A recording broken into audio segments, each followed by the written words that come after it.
মিডফিল্ডে আর্জেন্টিনার শক্তির জায়গায় স্পষ্ট রদ্রিগো ডি পল, এনজো ফার্নান্দেস ও ম্যাক অ্যালিস্টার। এই তিনজন কার্যত নিশ্চিত প্রেসিং, পাসিং আর গেম কন্ট্রোলে তারা অপ্রতিদ্বন্দ্বী। একই সাথে Leandro Paredes, Giovani Lo Celso এবং তরুণ প্যালেসিওসও আছেন। রাইট সাইড কিংবা ফ্রি রোলে জায়গা এখনও লিওনেল মেসি স্বয়ংক্রিয়ভাবে নিশ্চিত, যদি সে শেষ পর্যন্ত বিশ্বকাপে অংশগ্রহণ করে।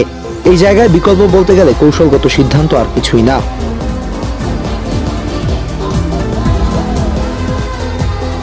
আক্রমণে জুলিয়ানো আলভারেজ ও লাউতারো মার্টিনেজ দুজনই স্কোয়াডে নিশ্চিত, একজন প্রেসিং ফরওয়ার্ড আর একজন বক্স টু বক্স ফিনিশার।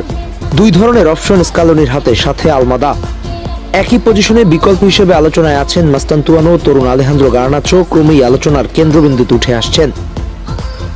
সব মিলিয়ে স্কালোনির আর্জেন্টিনা এখন আবেগ নয়, বরং স্ট্রাকচার, গভীরতা আর বিকল্পে ভরা এক পরিণত দল, যেখানে প্রায় প্রতিটি পজিশনেই আছে নিশ্চিত মুখের পাশাপাশি নির্ভরযোগ্য ব্যাকআপ।